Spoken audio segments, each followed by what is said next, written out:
கர்த்தருடைய பரிசுத்தமுள்ள நாமத்திற்கு ஸ்தோத்திரம்.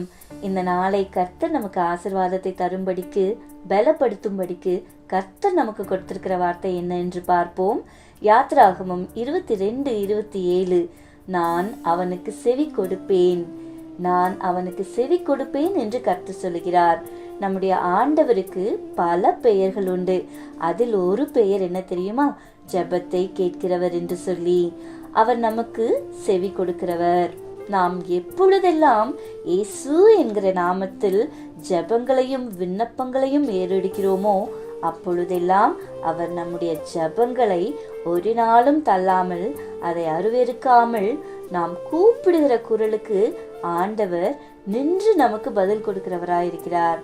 இன்னைக்கு நிறைய பேருக்கு நம்முடைய சூழ்நிலை தெரியும். நிறைய நேரத்துல உங்களுக்கு உதவி செய்யறேன், பாதுகாக்கிறேன், உங்க கூடவே இருக்கிறேன், உங்க கூடவே வரேன் அப்படின்னு சொல்றவங்க ஒரு சர்டைன் டைம் வரும் பொழுது அவங்களுடைய லிமிட் குறைஞ்சி அவர்கள் அப்படியே ஒதுங்கி போவார்கள். அப்படி ஒதுங்கி போகும் பொழுது நாம் விரும்பப்படுகிற நேரத்துல, நம்ம கூப்பிடணும்னு நினைக்கிற நேரத்துல அவங்க பிஸியா இருப்பாங்க. ஆனால் கர்த்தர் சொல்லுகிறார், நான் உனக்கு செவி கொடுப்பேன். இந்த வார்த்தையை கேட்டுட்டு இருக்கிற உங்களுக்கு கர்த்தர் நிச்சயம் செவி கொடுப்பார். உங்களுடைய விண்ணப்பங்களுக்கு அவர் செவி கொடுப்பார். உங்களுடைய கண்ணீருக்கு அவர் செவி கொடுப்பார். உங்களுடைய புலம்பலுக்கு அவர் செவி கொடுப்பார். அவர் ஒரு நாளும் உங்களை கைவிடாதிருப்பார். கர்த்தர் நமக்கு எங்கிருந்து செவி கொடுப்பார் என்று வேதம் சொல்லுகிறது. சங்கீதம் 18:6 சொல்லுகிறது, தமது ஆலயத்திலிருந்து என் சத்தத்தை கேட்டார். அவர் எங்கிருந்து நம் சத்தத்தை கேட்கிறார்? எந்த இடத்திலிருந்து? ஆலயத்திலிருந்து. ஆண்டவர் முக்கியத்துவம் படுத்துவது எது தெரியுமா? தேவனுடைய சமூகம், தேவனுடைய ஆலயம். இன்றைக்கு நம்முடைய நாட்களில் நாம் எவ்வளவு பேர் ஆலயத்திற்கு முக்கியத்துவம் கொடுக்கிறோம்? ஆலயத்திற்கு நிறைய காணிக்க கொடுத்துட்டா இவங்க தான் பெரிய ஆளு. அப்படி கிடையாது.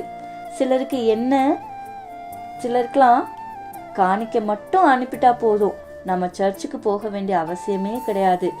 மற்ற எல்லாம் அவங்க இருக்கிறவங்க, அங்க இருக்கிறவங்க பார்த்துப்பாங்கன்னு சொல்லி ஆலயத்தை விட்டு ஒதுங்கி போவார்கள். ஆனால் கர்த்தர் அப்படி விரும்புகிறவர் அல்ல. கர்த்தர் விரும்புகிற காரியம் என்ன? அவர் ஆலயத்திலிருந்து அற்புதங்களை செய்கிறவராயிருக்கிறார். அவர் அதிசயங்களை செய்கிறவராயிருக்கிறார். அவர் ஒரு நாளும் நம்மை கைவிடவே மாட்டார்.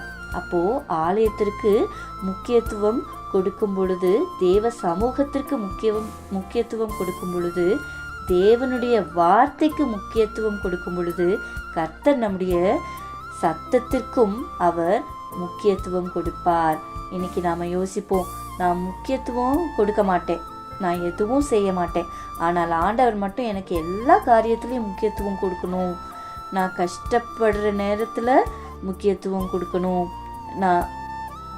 நான் கடன் பட்டா என் கடனை தீர்க்கணும், நான் கஷ்டப்பட்டா ஓடி வரணும், என் கண்ணீரை துடைக்கணும், என் வியாதியை நீக்கணும் அப்படின்னு சொல்லி எனக்கு அவர் முக்கியத்துவம் கொடுக்கணும்னு நினைக்கிறோம். ஆனால் நாம் எந்த அளவுக்கு முக்கியத்துவம் கொடுக்கிறோமோ அவர் நம்முடைய காரியங்களில் முக்கியத்துவம் நிச்சயம் கொடுப்பார், கைவிடவே மாட்டார். God bless you. Amen, amen.